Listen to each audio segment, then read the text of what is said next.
വല്ലപ്പോഴുമൊക്കെ നമ്മൾ കേൾക്കുന്ന നല്ല വാർത്തകളിൽ വളരെ പ്രാധാന്യമേറിയതായിരുന്നു കഴിഞ്ഞ ദിവസം നമ്മൾ കേട്ട റോഡരികിൽ ചായ വിൽക്കുന്ന ഒരു അസം 7ാം ക്ലാസ്സുകാരൻ്റെ കഥ.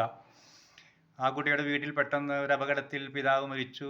സാമ്പത്തികമായി വളരെ ബുദ്ധിമുട്ടിലായി. അത് തീർക്കാൻ വേണ്ടി തന്നെക്കൊണ്ട് കഴിയുന്ന വിധത്തിൽ ചായ വിറ്റ് അതിൽ നിന്ന് വരുമാനം കുടുംബത്തിന് കൊടുക്കാൻ വേണ്ടി കഷ്ടപ്പെടുന്ന ഒരു വിദ്യാർത്ഥിയെ, ഒരു 7ാം ക്ലാസ്സുകാരനെ നജീബ് കാന്തപുരം എം.എൽ.എ കണ്ടെത്തുകയും ആ കുട്ടിയെ വാരിപ്പുണരുകയും എല്ലാ സഹായങ്ങളും വാഗ്ദാനം ചെയ്ത വാർത്ത.